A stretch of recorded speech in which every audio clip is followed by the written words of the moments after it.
What if the Vikings had conquered England permanently? What if the dragon-headed longships had never left?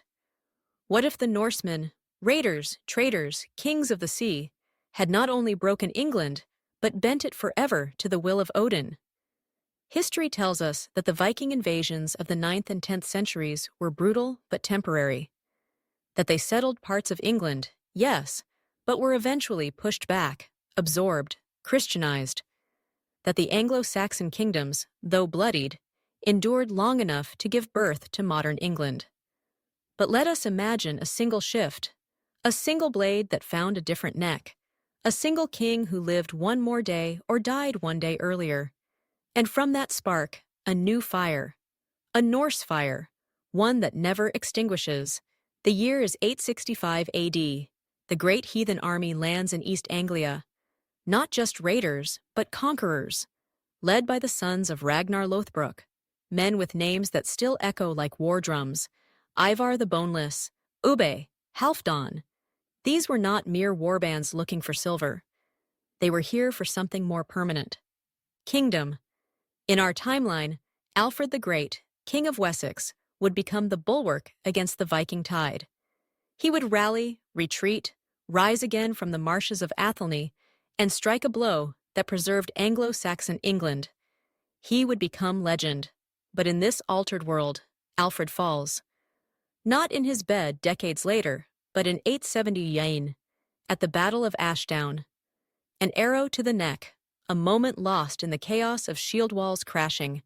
Without Alfred, there is no rally, no unification of Wessex, no strategic retreat into the swamps to gather resistance. The Anglo-Saxon kings fall like dominoes. Wessex, Mercia, Northumbria, each collapses under the weight of the Norse storm.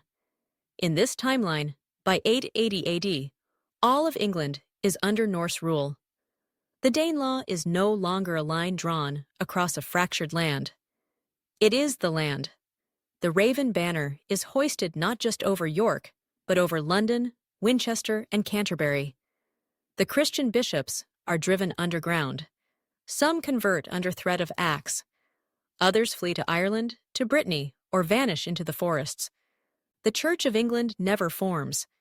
Instead, we see the rise of a strange new syncretism, a faith blending Norse gods with localized animism and fragments of Christianity.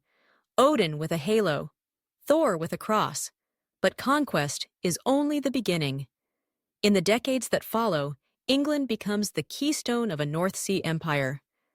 The Norse rulers, no longer merely warlords, become kings in a more Roman sense, codifying laws, building infrastructure, opening trade. London is renamed Londonfjord, transformed into a maritime capital pulsing with gold, amber, and slaves. York, Jorvik, becomes a cultural beacon of Viking architecture and poetry, rivaling any city on the continent. The Norse in England begin to look less like raiders, more like administrators. Yet their rule is far from soft. Rebellions by native Anglo-Saxon lords are met with iron. Villages are razed. Blood eagles are carved into the bodies of dissidents, more as myth than policy. But the fear is real. Over time, the people begin to forget they were ever Saxons. They become Nordenglis, a new identity forged from violence and pragmatism. This is the Great Divergence. England, now a permanent Norse colony, becomes not a tributary state of Scandinavia, but its heart. The power center shifts south from the fjords of Norway and Denmark to the green hills of Albion. The Viking Age does not fade, it sharpens. Emboldened by their grip on England, the Norse turn west toward Ireland, south toward Francia, and east, yes, east, toward the still young Slavic territories. And so, as the 10th century dawns, Europe finds itself facing a Norse superpower it never anticipated. A kingdom that commands both bloodline and trade, war and theology, sails and steel. But the tides of power are never still. By 950 AD, a question begins to emerge from the mists of this new world. Will this Viking England remain a conqueror, or become something more dangerous, a civilization? And as we peer into the next chapter of this alternate world, a shadow rises over the continent, darker than any raiding fleet. the Holy Roman Empire. And it is not content to share a border with pagans, no matter how organized they become. The year is 963 AD. Europe breathes in rhythms of steel and scripture. In the heart of the continent, the Holy Roman Empire consolidates under Otto I, a man crowned not merely by sword, but by divine sanction. In his world, the empire is anointed, an earthly vessel of God's order, a shield against chaos. And yet, to the northwest, across the narrow sea, that very chaos has taken root and built a throne of its own. In this world, the Viking conquest of England has not faded into assimilation. It has crystallized into dominion. What was once a land of scattered chieftains and local jarls has become a centralized Norse monarchy. Its seat is in Lundenfjord, where the Norse king, Harald Sigtryggsson, descendant of Ivar the Boneless, rules not as a pirate king, but as a monarch in every Roman sense of the word. His court is multilingual. His halls ring with laws, not just war songs. He maintains a navy, yes, but also tax collectors, scribes, and emissaries. But the empire sees him as a cancer. To Otto and his clergy, Viking England is a heresy made flesh. Its strange pantheon, a fluid mixture of Norse mythology and fractured Christian belief, undermines the very core of Christendom. Worse, the Norse kings begin to form alliances with Slavic chieftains in the east, raiding the empire's vulnerable borderlands. For the first time in a century, the Saxon kings of Germany whisper the unthinkable, that the sea no longer protects them. So begins the Shadow Crusade. It is never officially declared. No pope blesses it, no banners are raised with crosses aflame. But in 968, Otto sends fleets into Flanders and the Low Countries, not to conquer, but to fortify, to act as a barrier against Norse incursion. He funds uprisings in northern Francia, arms Catholic rebels in East Anglia, and promises the exiled Anglo-Saxon nobility restoration if they can destabilize the Norse regime. The Viking kings respond in kind. They tighten their grip on the island. Rebellious villages are burned to ash. The Witan, once a council of noble advisors, is replaced by a Jarlsring, an inner circle of Norse warlords loyal only to the crown. Temples to Odin and Freyja are built in the ruins of Christian monasteries. Some are converted churches. Others are new structures of stone and fire, where runes are carved into marble and sacrifices are made beneath great oaks. But politics alone cannot shape an empire. It must breathe through generations. By the time Harald's grandson, Leif Haraldsson, ascends the throne in 993, England is Norse in tongue, law, and memory. Children grow up speaking Old Norse laced with Anglo-Saxon grammar. The sagas now include tales of English shores, not as distant raids, but as the homeland. Christianity exists, but in corners, shadows, often tolerated for its utility, rarely for its truth. The clergy, stripped of political power, now serve more as scholars than shepherds.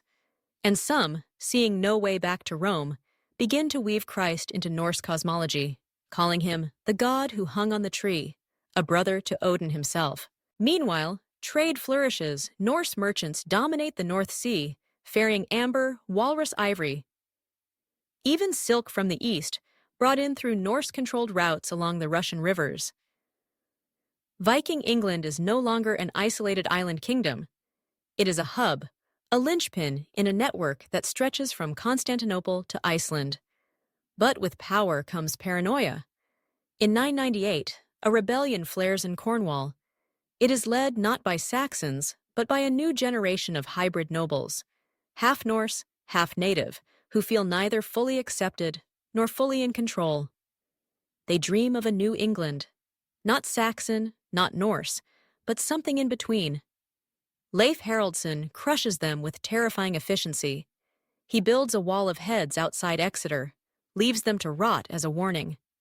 But in doing so, he creates something unintended, a martyrdom myth, a fire beneath the surface. By the turn of the millennium, Europe holds its breath. The Church speaks of apocalypse, of judgment. But Viking England, far from trembling, celebrates. Their rune masters carve great stones to mark the year 1000. Mead flows, drums thunder. The Norse kings see themselves not as subjects of divine wrath, but as chosen. Warriors spared the flood, survivors of the fire. And yet, far to the south, in Rome, a new pope is crowned. One who speaks not of patience, but of purification. One who dreams not of coexistence, but of reconquest. As the 11th century dawns, Viking England stands tall, but cracks have begun to form in its golden halls. The question is no longer whether it can conquer. The question is whether it can endure. And beyond the seas, a storm begins to gather. One not of fleets, but of faith. The Crusades are coming. The year is 1066. In our known history, it is the year of Hastings, of Harold Godwinson, of William the Conqueror. But in this altered timeline, there is no Harold, no Anglo-Saxon throne to defend. England is not a vulnerable kingdom awaiting a Norman blade. It is a Norse bastion, ironclad and vigilant. There are no hastily raised fyrds of peasants with spears. There are longships, elite shield maidens, berserker guards sworn to the Raven Crown. And yet, the storm still comes. From Normandy, a rising duke named William, still known as the Bastard, does not cross the channel to claim a crown. He crosses with fire in his eyes and a blessing on his sword. The Pope himself, in this timeline, grants William holy sanction to reclaim England, not for Normandy, but for Christ. It is the first unofficial crusade against the Norse. The invasion is swift. The Normans, themselves descendants of Norsemen, bring with them tactics both familiar and foreign, mounted cavalry trained on the plains of northern Francia.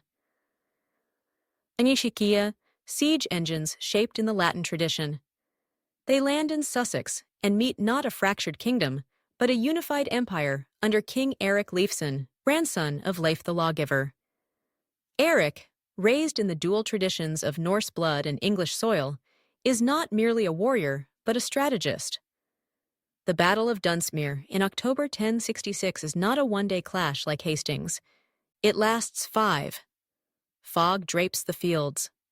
Arrows blacken the sky. Norman cavalry charges again and again against Norse shield walls that do not break. Finally, on the 5th dawn, Eric himself leads a counter-assault under the Raven banner, breaking the Norman left flank and capturing Duke William alive. The Pope's chosen instrument is paraded through the streets of Lundenfjord, bound in chains. Yet Eric does not execute him. Instead, he sends him back to Normandy with a message carved into wood and gold. England bows to no cross, but the one it chooses. This moment becomes legend, but it does not end the threat, it amplifies it.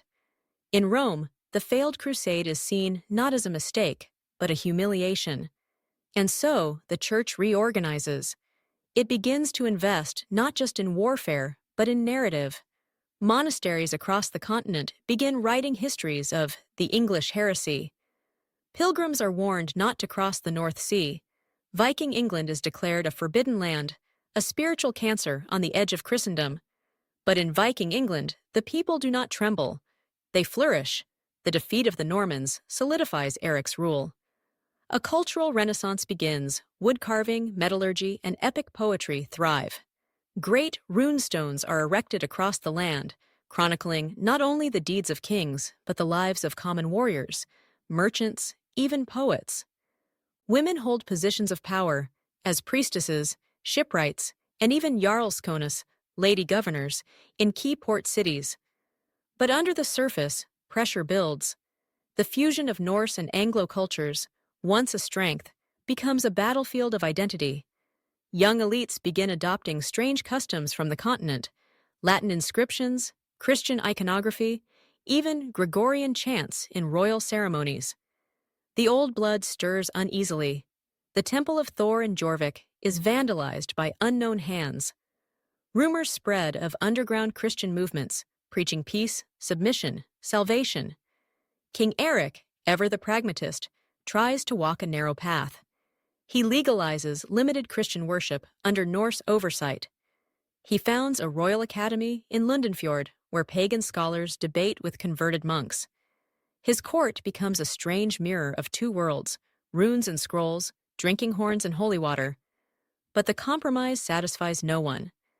To the Old Norse clans, Eirik is betraying the gods. To the secret Christian networks, he is the Antichrist in a crown.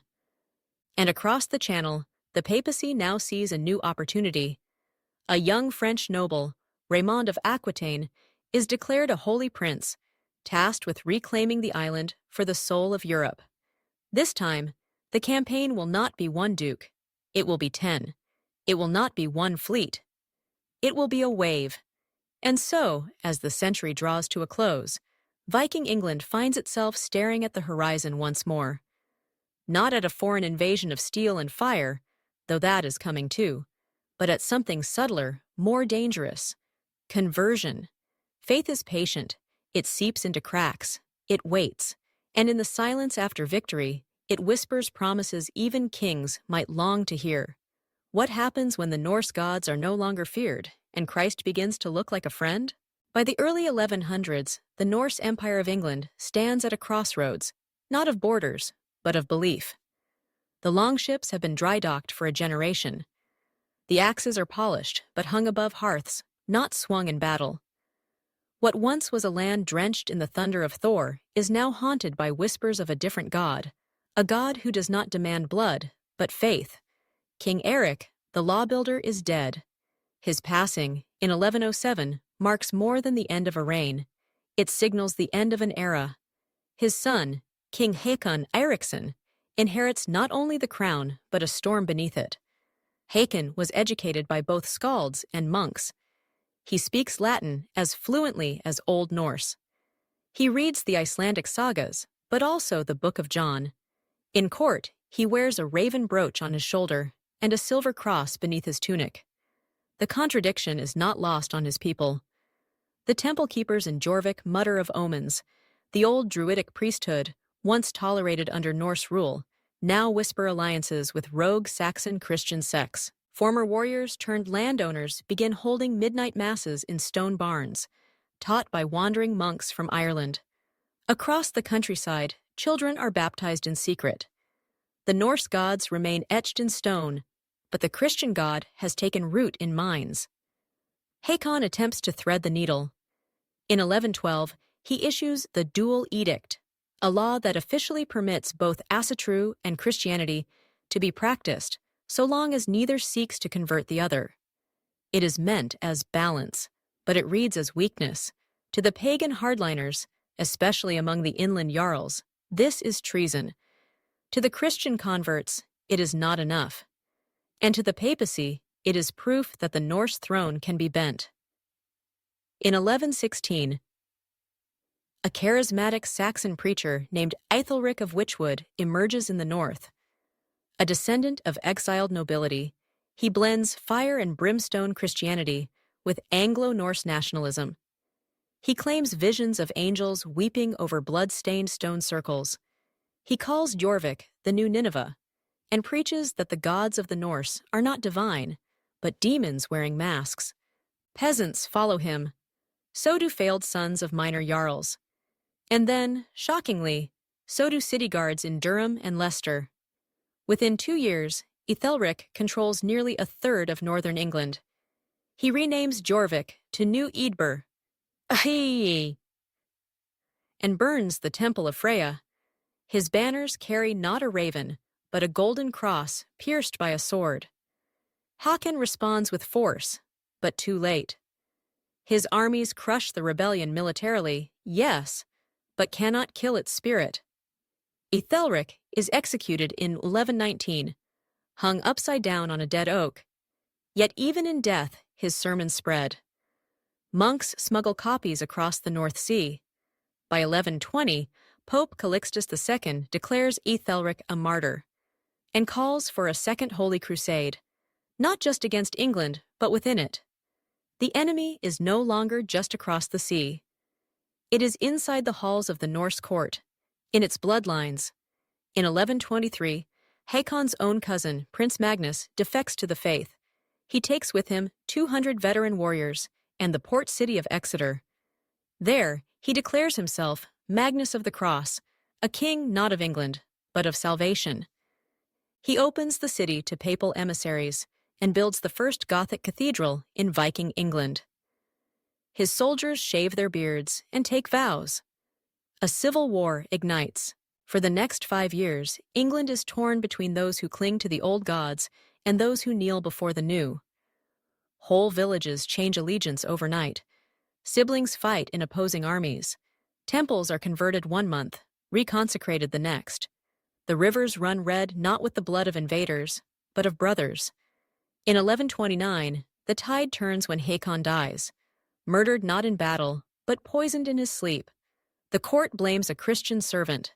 The Christian underground blames divine retribution. But the truth is lost in the ash. His death fractures what little order remains. That winter, England has no king. Just warlords. Some fly the raven. Others fly the cross. But amidst the chaos, a new figure begins to rise. Not a warrior, not a priest, but a woman. Her name is Astrid Håkonsdottir, daughter of Hakon, raised in Lundenfjord, trained in politics, languages, and diplomacy, but whispered to be a secret devotee of Freya. When the kingdom fractures, she doesn't ride with an army.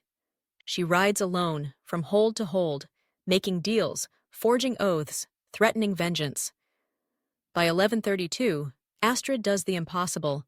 She unites the Jarls behind her, not with promises of war, but of survival. She does not promise to destroy the Christians. She promises to outlive them. She proclaims herself Queen Astrid the Twice-Born, daughter of blood and fire. Her court is mixed. Her symbols are ambiguous. Her reign begins not with a coronation, but with a silence so heavy even the skalds hesitate to sing of it. But peace, however uneasy, has returned. For now. Yet in the ruins of Exeter, in the vaults beneath its cathedral, a secret is being smuggled across the channel. A relic, a prophecy, a papal plan greater than crusade, more cunning than sword. If faith cannot break the Norse from without, then bloodlines might. By 1135, England is exhausted. Its fields have known more hoofprints than harvests. Its rivers, once arteries of trade, now carry the ashes of burning temples and the drowned dead of both creeds.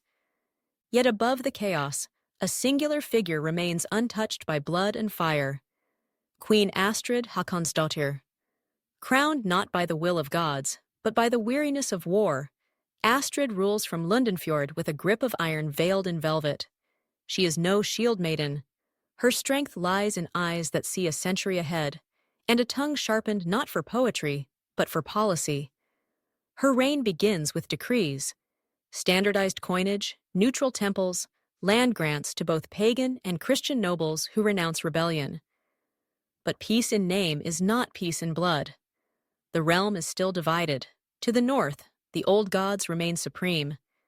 In the hills of Northumbria and the forests of Cumbria, Thor's hammer is still carved above doorways, and offerings are left at sacred stones.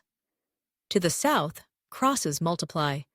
Modest chapels in villages, grand cathedrals in cities like Exeter, now renamed Novum Sanctum. Astrid knows the pressure cannot be held back forever. And so, she proposes something radical. Unity by marriage. In 1137, an emissary arrives in Lundenfjord bearing the seal of Pope Innocent II. His name is Cardinal Hugo of Avignon. His words are as ornate as his vestments. He brings with him not an army, but a proposal, one that stuns every jarl and bishop in the realm, a marriage.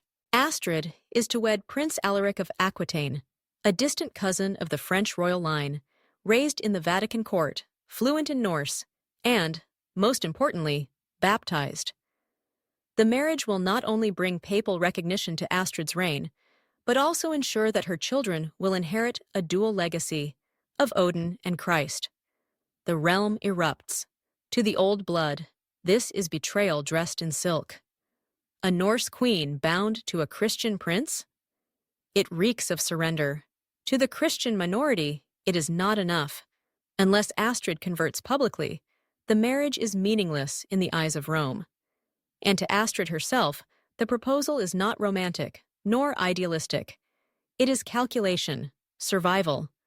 Still, she accepts. The wedding takes place in the Grand Hall of Lundenfjord in the spring of 1138. It is a strange theatrical union. Odin's ravens are carved into the beams above, but a Latin mass is read aloud. Astrid wears a crown adorned with both runes and rubies shaped into crosses. Alaric stands tall, quiet, and pale beside her. To many, watching, he seems more envoy than husband. Yet beneath the political theater, something unexpected begins to unfold. Alaric, though steeped in Christian doctrine, proves far from a zealot. He takes no part in forced conversions. He studies Norse law with fascination. He visits shrines to Freya and listens, rather than preaches. Slowly, he earns the respect of the court, if not their affection. He and Astrid, initially cold, begin to form something like partnership, not in love, but in strategy. In 1141, Astrid gives birth to twins, a boy named Ragnar Alariksson and a girl named Inga Alaric's daughter. The moment becomes symbolic across Europe. The first royal heirs in history born of both sword and scripture. The Pope sends a blessing, skalds compose new sagas, monks pen illuminated manuscripts with strange hybrid iconography, angels with axes, ravens over Bethlehem. For a fleeting moment, it seems a new synthesis has been born, a faith not of war, but of lineage, a future forged not in fire, but in blood. But peace rarely survives its own mythology. In the shadows of Novum Sanctum, a brotherhood of rogue Christian knights, calling themselves the Sons of the True Light, begin organizing. They see Astrid as a pretender, and Alaric as a traitor to the faith. To them, the children are abominations, neither fully saved nor fully damned. They plot assassination, infiltration, subversion. Simultaneously, in the northern hills, the High Jarl of York, Eric Grimson, begins raising a private army. To him, the marriage has not healed the land, but poisoned it. The gods are watching, and they are silent. Too silent. He claims visions of frost giants awakening, of Ragnarok stirred by Christian lies. In 1144, both threats collide. On a winter morning, the cathedral of Novum Sanctum erupts into fire. 3 bishops are slain. The Sons of the True Light claim responsibility.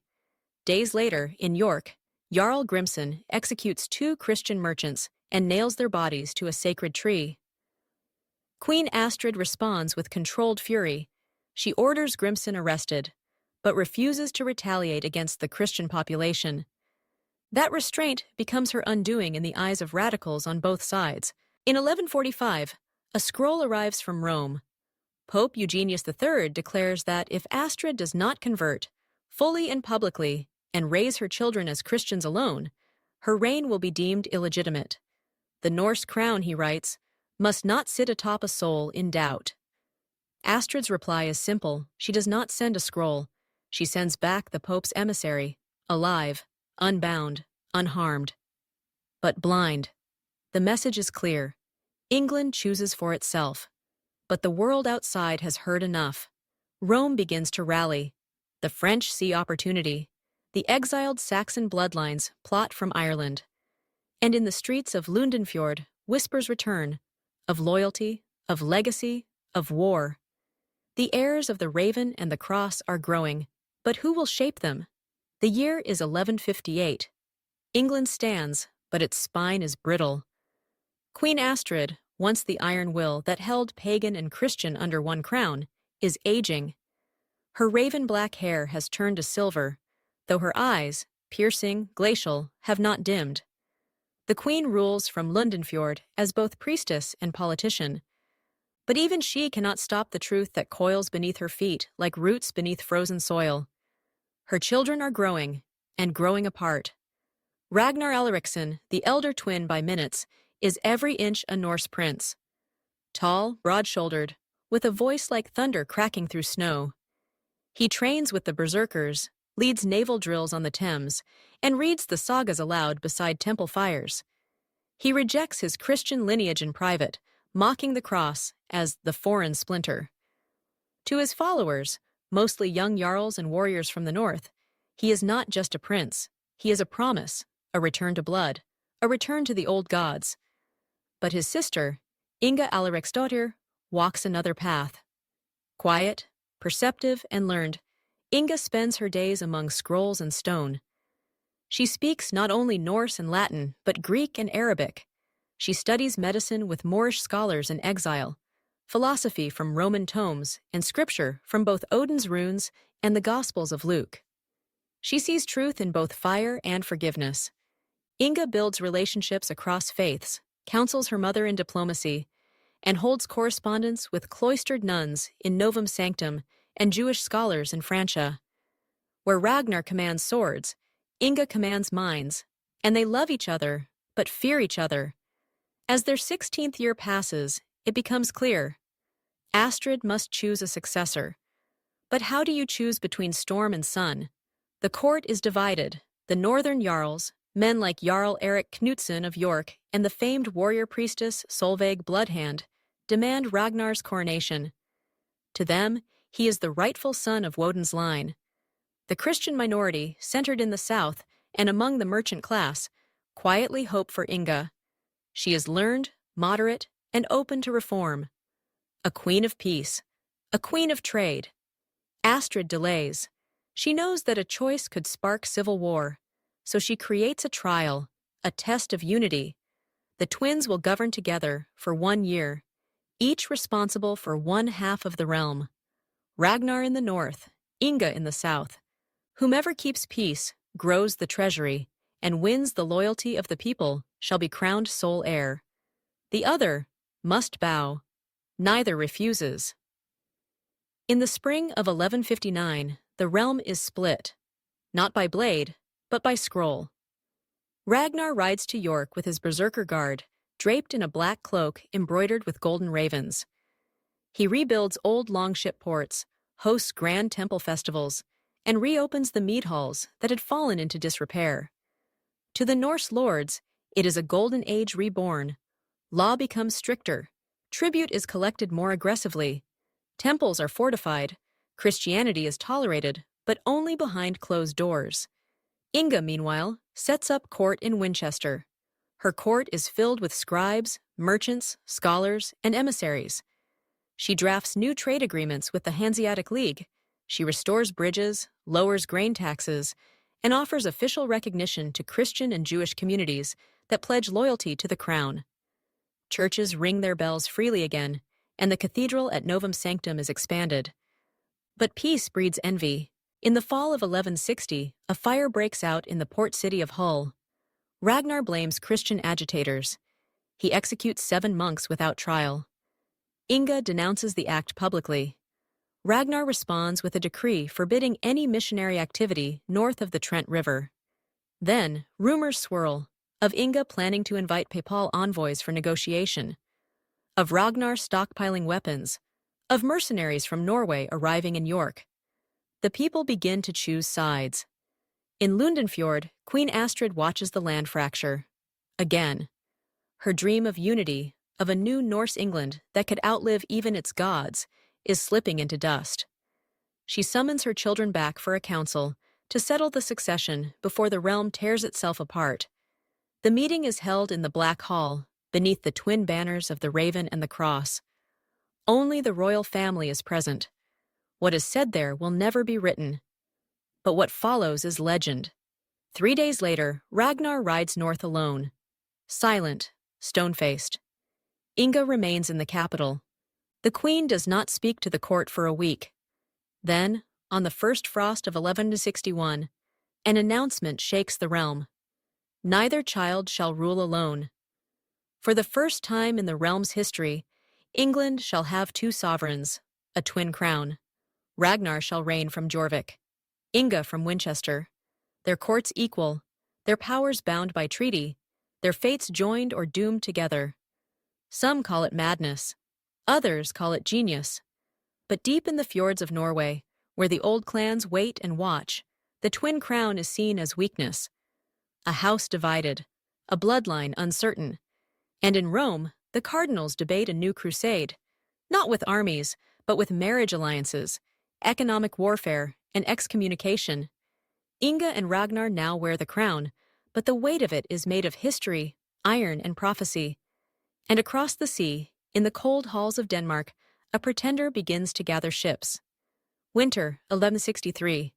The North Sea churns with ice and silence. Along the windswept Danish coast, a fleet of longships begins to gather, not as relics, but as thunder reborn. The man behind them is not a king. Not yet. But he carries blood older than crowns. His name is Sigvard Knudsen, known across the Isles as the Wolf of the Fjords. He claims descent from Canute the Great, the legendary Norse king who once ruled not just England, but Denmark and Norway. Sigvard bears no crown, no kingdom, but he wears a sword said to have belonged to Harald Hardrada, and a reputation earned in blood. Mercenary, warlord, poet, exile. And now, pretender. He does not come for conquest alone. He comes for what he believes is his birthright. While Ragnar and Inga rule their divided England, Sigvard whispers to the cold winds of opportunity. He sends emissaries to discontented jarls in the north, to Christian merchants in the south, to the disgraced nobility exiled in Norway and Ireland. His promise is simple: unity through fire, a single crown, a single sword, a true Norse king. By spring 1164, he commands 20 ships and over 1,000 warriors, disillusioned berserkers, Frankish deserters, Danish farmers turned raiders. He names his cause the True Line and raises a new banner, a silver wolf on a field of midnight blue. Ragnar hears of him first. He is furious. This is a challenge not only to the realm, but to his blood. Inga urges caution. Sigvard has no legitimacy, no divine claim, no support among the high lords. But Ragnar knows better. Legitimacy is not born, it is taken. Despite their pact, Ragnar begins preparing for war. Inga pleads for diplomacy, for unification against a common threat. But beneath her voice lies uncertainty, because she knows something Ragnar does not. Sigvard has written to her. Weeks before his ships set sail, Sigvard sent a letter, sealed with wax and wolf fang, offering her a pact. If she denounces Ragnar and joins him, she may rule beside him as High Queen of a new united Norse realm. He flatters her wisdom, respects her diplomacy, and assures her that her twin brother will be spared if he bows. Inga does not answer, but she does not burn the letter either. The fleet lands in East Anglia in the summer of 1164, not with pillage, but with precision. Sigvard seizes Norwich in a bloodless strike, capturing its garrison and executing only the local governor. He issues a proclamation. All who join him will retain land and status. All who resist will be given no second chance. Villages surrender. Minor lords defect. Even some of Ragnar's own bannermen hesitate. The twin crown now faces its first true war, not of ideology, but of succession. Ragnar rallies his forces in Jorvik. His banners blaze with ravens. His soldiers sharpen their axes in anticipation. But support is thinner than he hoped. The northern jarls remember Ragnar's crackdown after the fire in Hull. They resent his harsh tribute laws. And worse, rumors swirl that Inga may be negotiating in secret. In Winchester, Inga holds council. Her advisors are split, some urging alliance with Sigvard to eliminate Ragnar and end the civil fracture. Others plead for unity with her brother, warning that Sigvard is a wolf in royal skin. She listens, she watches, but she decides on neither. Not yet. Instead, she makes a bold move. In September 1164, Inga rides north, not with an army, but with a small escort of guards and scribes. She arrives unannounced in Jorvik. Ragnar receives her with caution, his jaw clenched, his halls brimming with tension. Behind closed doors, the twins meet for the first time since the division. What passes between them remains unknown. But when Inga leaves, she carries a sealed scroll bearing Ragnar's seal. Days later, Sigvard receives it, an invitation to parley. The meeting is arranged in a neutral place, the ruins of the old monastery at Lindisfarne, where Norse raiders first struck fear into Christian hearts centuries before. Now, it will host a different kind of storm. On a cold October morning, the three royal bloodlines stand face to face. Ragnar, brooding and fire-tempered. Inga, composed as ice. Sigvard, smiling with teeth. They speak of peace, of blood, of gods. Sigvard offers to marry Inga and bind the realm. Ragnar refuses. He declares Sigvard a bastard, unworthy of even the gallows. The parley ends with no sword drawn. But the wind tastes of war. By winter's eve, Sigvard seizes Lincoln. Ragnar begins marching south. Inga withdraws to Lundenfjord, and in the shadows, Pope Alexander III sends a silent blessing to Sigvard, who has promised, in secret, to convert and crown the church in exchange for papal legitimacy. Now, England teeters once more. The wolf has landed, the raven is enraged, and the Sister of the Cross stands between them, holding a realm that no longer knows which god or which blood it serves. Winter, 1165. England is a battlefield not just of swords, but of symbols. The raven flies above Jorvik, fierce and ancient. The cross rises over Lincoln, sharpened now into a banner of conquest. And in Lundenfjord, Queen Inga sits beneath both, unwilling to bow to either, yet unable to remain still. The nation fractures. Towns raise their own standards.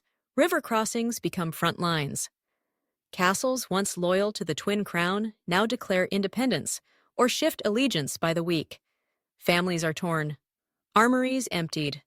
Prayers are offered to gods old and new, and none answer. Ragnar Alariksson, Crown of the North, marches with fury.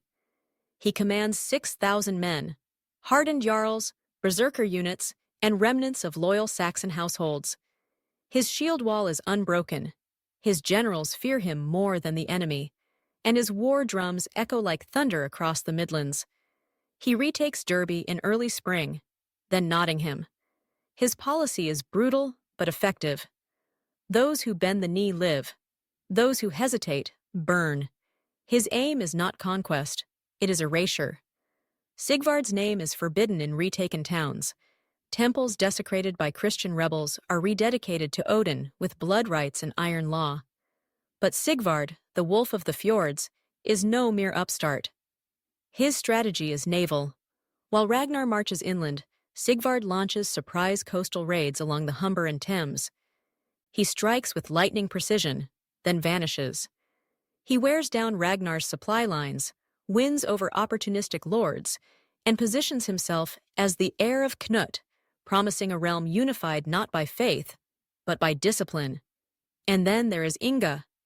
She watches the storm from the capital, but she does not remain idle. In Lundenfjord, she builds something unprecedented, a council of faith. She summons bishops, pagan priestesses, rabbis, and even foreign ambassadors to debate, mediate, and advise her on one question. Can a realm survive divided in soul if it is united in law? While her brothers burn cities, Inga writes charters.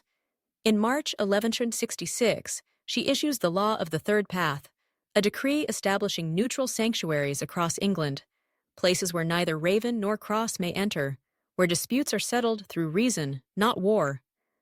Dozens of towns agree to the charter, desperate for stability.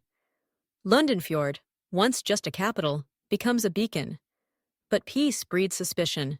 Ragnar sees her actions as betrayal, a queen building a separate power base while the realm bleeds. He accuses her of plotting to claim the entire kingdom once he and Sigvard exhaust each other. He sends a raven letter, one last demand for allegiance. She does not answer. Instead, she reaches out to Sigvard. Their correspondence is guarded, coded. She does not trust him, but she knows she needs him. She offers him something Ragnar never will, political legitimacy in exchange for truce.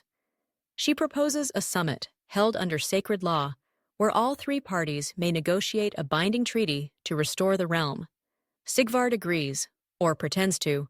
The summit is held on neutral ground, an ancient stone circle in Rutland, guarded by elite units from all three factions. The world holds its breath. For a moment, it seems hope might win. The three heirs sit beneath the stars. They speak not as rivals, but as rulers. Ragnar, still armored, fingers the hilt of his sword at every word. Sigvard, half smiling, half coiled, and Inga, ever calm, lays out her proposal. A tripartite council to govern, with rotating authority, shared defense, and protected religious pluralism. They argue deep into the night, but as dawn breaks, Sigvard makes his move. His hidden agents, posing as neutral monks, poison Ragnar's wine. The prince survives, but barely. His guards erupt. Swords clash. Blood spills on sacred stones. The summit collapses into chaos. Sigvard escapes with light wounds and returns to Lincoln with a war cry. Ragnar, he proclaims, tried to assassinate him under truce. He declares Ragnar a traitor to the gods and calls for open rebellion across the realm. Inga is trapped. To Ragnar's loyalists, she is now suspect. Was she complicit? To the south, many Christians believe she protected Sigvard. Her council crumbles. Towns once neutral are sacked. The law of the third path is torn from public squares and fed to flames. By late 1166, England is at total war. Ragnar retreats to the north, where he gathers a final army, larger than any seen since the days of the great heathen army. Sigvard fortifies the Midlands, declaring himself king of Albion. And Inga, wounded politically but not broken, retreats into the shadows of Lundenfjord, beginning to plan something neither man anticipates. Not a coup, not a council, but a secret, one that lies buried in the royal vaults beneath the capital. A relic older than both crown and cross. A truth that, if revealed, could change the very foundation of the realm and force the gods themselves to choose sides. Winter, 1167. England lies fractured, a land sundered by war, faith, and blood. Ragnar Alaricsson commands the frozen north, wielding power with iron fist and war-hardened resolve. Sigvard Knudsen holds the Midlands in an iron grip, his banners bearing the silver wolf striking terror into hearts. Between them, Inga Alariksdottir watches from Lundenfjord, no longer merely a queen, but a keeper of secrets. Beneath the ancient city, hidden deep within the vaults of the old royal palace, lies a relic whispered about in hushed tones, a gem of impossible clarity and power. The Bloodstone, said to have been carried by the first Viking kings who set sail for England, it is said to hold the destiny of the realm within its facets. Legends claim it can reveal the true ruler of the land, blessed by gods both old and new. For years, the Bloodstone has been a symbol of hope, fear, and legend. Many have sought it, none have found it, until now. Inga, with her network of scholars, priests, and spies, uncovers its secret chamber. Guided by cryptic runes and ancient texts, she retrieves the gem on a moonless night. The Bloodstone glows faintly in her hand, a pulse as if alive. But what power does it hold, and how can it be wielded? As war looms, Inga makes a choice. She will use the Bloodstone to end the war or die trying. In a desperate move, she sends envoys to both Ragnar and Sigvard, proposing a parley. The location, the ancient hill fort of Maiden Castle, neutral ground held sacred by both Norse and Christian alike. The terms are clear. Bring your armies, your swords, your claims, but leave vengeance behind. The meeting stirs curiosity and fear across the realm. For some, it is a chance to end decades of bloodshed. For others, a trap. In spring of 1168, beneath a sky heavy with rain, the three converge. Ragnar rides with his loyal berserkers, axe in hand, eyes blazing with defiance. Sigvard arrives with his disciplined knights, silver wolf banner held high, mask of cold calculation upon his face. Inga comes last, draped in a cloak embroidered with both raven and cross, carrying the Bloodstone concealed in a wooden box. The parley begins with cautious words, accusations, and memories of betrayal. But then Inga reveals the Bloodstone. She speaks of prophecy, that only the true sovereign, one who embodies the spirit of both gods and faiths, can command its power. The gem's light is said to judge hearts, to unveil truth, and to grant legitimacy not by birth alone, but by wisdom and unity. Both brothers scoff. Ragnar, with his thunderous voice, calls it sorcery and bluff. Sigvard dismisses it as superstition, a distraction from real war. But Inga places the bloodstone between them, challenging them to touch it, to claim it. Ragnar reaches first. The gem pulses warmly, but his eyes flash with anger. The light flickers, dims. Sigvard tries next. The gem glows fiercely, but then cracks faintly. A warning? The wolf's grin fades. Finally, Inga holds the bloodstone. It shines with steady brilliance. The gem seems to recognize her calm, her resolve. It projects visions of a land torn by war, of children starving, of gods weeping over broken oaths. She tells her brothers, "This realm cannot be ruled by war or faith alone. It must be ruled by those who dare to bridge worlds. The bloodstone chooses not a king, but a covenant." Ragnar and Sigvard, shaken but prideful, refuse to accept. The parley dissolves into chaos. Swords are drawn. But then, unexpectedly, the sky darkens. A violent storm erupts. Thunder crashes like the roar of ancient gods. Lightning strikes the hill fort's sacred oak, splitting it in two. Both armies pause, awestruck. Is it omen? Fury? A warning? Inga steps forward, raising the bloodstone high. She calls for peace, not by force, but by covenant. She proposes a new order, a triune crown, where power is shared not by division, but by cooperation, where faiths coexist, where law governs over bloodlust. Ragnar hesitates. Sigvard falters. The warriors, exhausted by endless war, murmur among themselves. The path ahead is uncertain, but one thing is clear. England is no longer just a land of Vikings or Saxons. It is a crucible where gods, kings, and people alike must forge a new destiny. And in this moment, beneath the storm and the shattered oak, the fate of a nation hangs in the balance.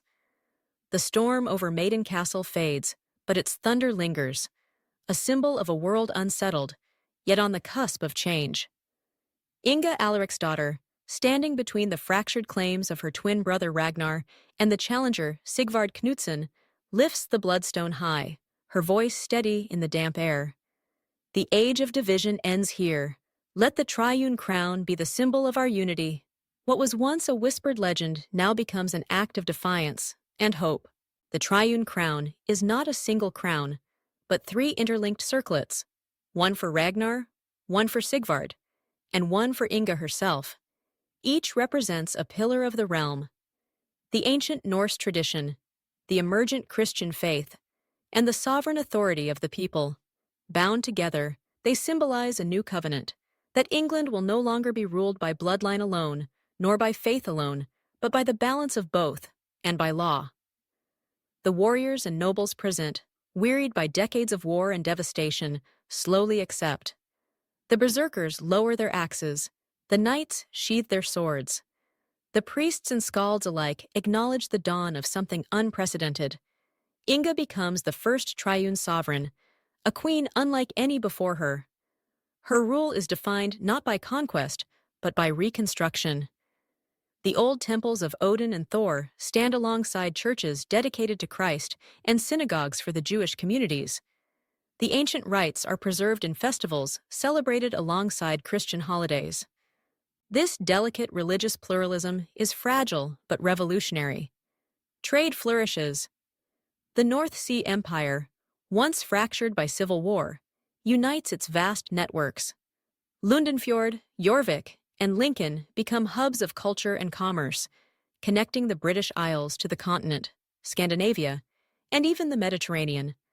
Laws are codified to reflect this new pluralistic society. The Witan is reformed into a council inclusive of jarls, bishops, merchants, and scholars.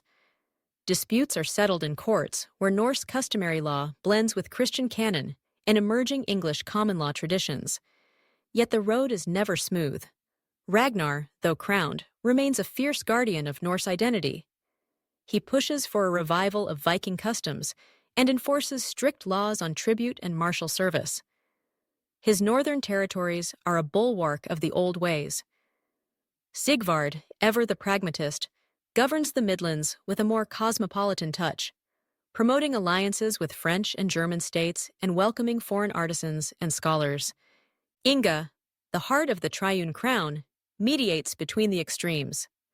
She sponsors schools where children learn the languages of the realm, Old Norse, Latin, Anglo-Saxon, and encourages debates on philosophy, theology, and governance.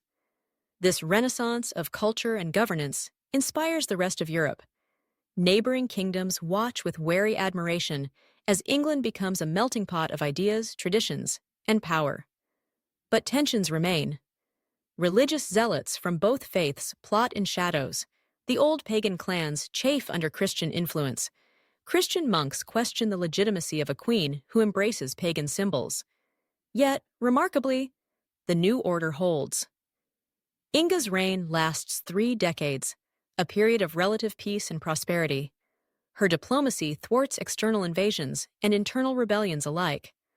Her legacy is one of bridge building. By the time of her death in 1198, the Triune Crown has become more than a political arrangement.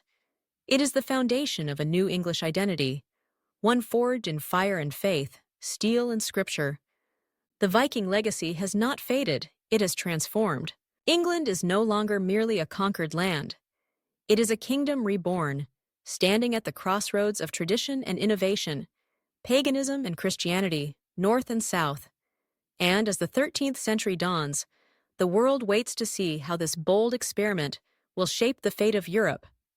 The death of Queen Inga in 1198 marks not only the end of an era, but the beginning of a new chapter fraught with both promise and peril.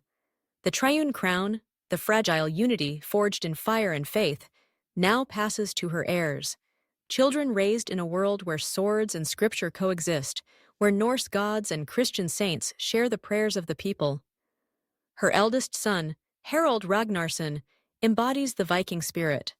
Like his grandfather, he is fierce and proud, a warrior trained in the ancient arts of the berserkers, yet tempered by his mother's lessons of diplomacy and law.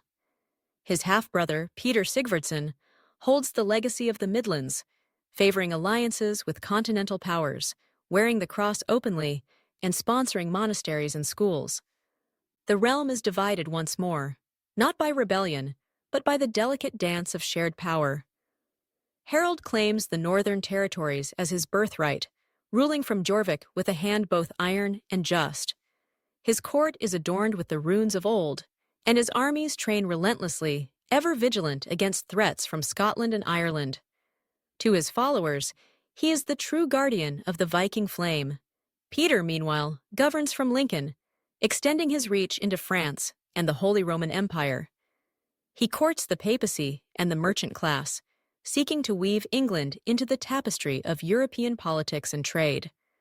His reign is marked by religious reform and economic growth. The twins' rivalry is tempered by a council, the Triune Witan, where nobles, clergy, and merchants deliberate. Their mother's vision of balance persists, but cracks begin to show. External forces seize the opportunity. Across the Channel, the French crown eyes the divided English kingdom with ambition. Scotland, emboldened by years of Viking raids, strengthens its hold on the north. The papacy grows restless, wary of the pagan elements still alive in the north. By 1210, small skirmishes erupt along the borders. Harold retaliates fiercely, pushing Scottish forces back. Peter calls for diplomatic negotiations, wary of overextension. Within England, tension simmers. Religious zealots, both pagan and Christian, agitate in towns and countryside. Witch trials and heresy accusations grow common. The common folk, caught between crowns and creeds, yearn for peace. Amidst this turmoil, a new force rises. The University of Londonfjord, founded by Inga decades earlier, becomes a beacon of enlightenment, drawing scholars from across Europe. Its graduates, philosophers, scientists, and diplomats begin shaping the political landscape, advocating for laws based on reason and shared humanity. Harold, though a warrior, begins to heed their counsel. Peter, pragmatic as ever, embraces their influence eagerly. In 1215, the Magna Raven, A charter modeled after continental legal traditions and infused with Norse custom is signed. It limits royal power, establishes rights for nobles and commoners alike, and mandates religious tolerance. This document is a turning point. It signals England's evolution from a land of warlords and faiths to a nascent constitutional state. Yet the peace is uneasy. The Wolf of Denmark, descendants of Sigvard Knudsen, stirs unrest in the north. Claims to the throne resurface. New alliances form in the shadows. Harold and Peter prepare for challenges that will test not only their power, but the very foundations of the Triune Crown. The Viking legacy, forged in conquest and compromise, now faces the ultimate question. Can it endure the tides of history, or will it fracture beneath them? The 13th century dawns over a realm transformed.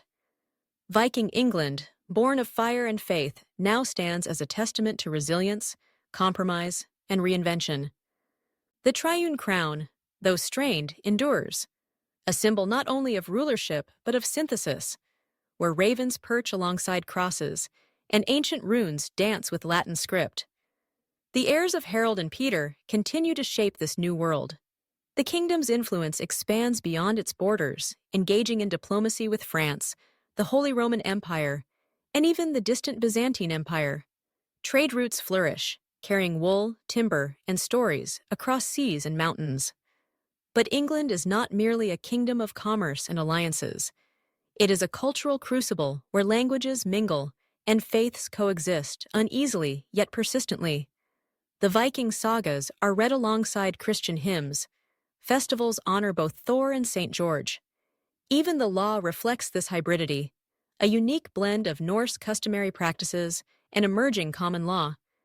Yet beneath the surface, tensions simmer. Religious reformers push for dominance, nobles vie for influence, and whispers of rebellion echo from remote corners. The legacy of conquest casts a long shadow. The question remains, can a kingdom founded on both war and peace ever truly find rest? This duality defines Viking England's place in history, not as a fleeting conqueror, but as an enduring experiment in identity and power. Imagine now a world where the Vikings did not fade into legend, but reshaped the very fabric of England and Europe. A world where the longship's prow became the keel of a civilization bridging pagan and Christian worlds. Would we recognize the language, the culture, the laws? Or would we find a land forever changed, strange yet familiar? Would you want to live in such a world? One born of fierce conquest, but tempered by compromise. One where gods old and new whisper in the winds over ancient castles and burgeoning cities? History as we know it is a tapestry woven from countless threads of chance, choice, and consequence. The Vikings' permanent conquest of England is one such thread, one that, had it been pulled differently, might have unraveled or rewoven the story of the West. Thank you for joining this journey into an alternate past, a world of ravens and crosses, of swords and scriptures. If this story sparked your imagination, if you see echoes of today in the struggles and syntheses of Viking England, please share your thoughts below. What would you have done in the place of Ragnar, Inga, or Sigvard? How do you think such a world would shape the future of Europe and of us? Don't forget to like, subscribe, and join the discussion. History is not just about what was, but what might have been, and together we explore its endless possibilities.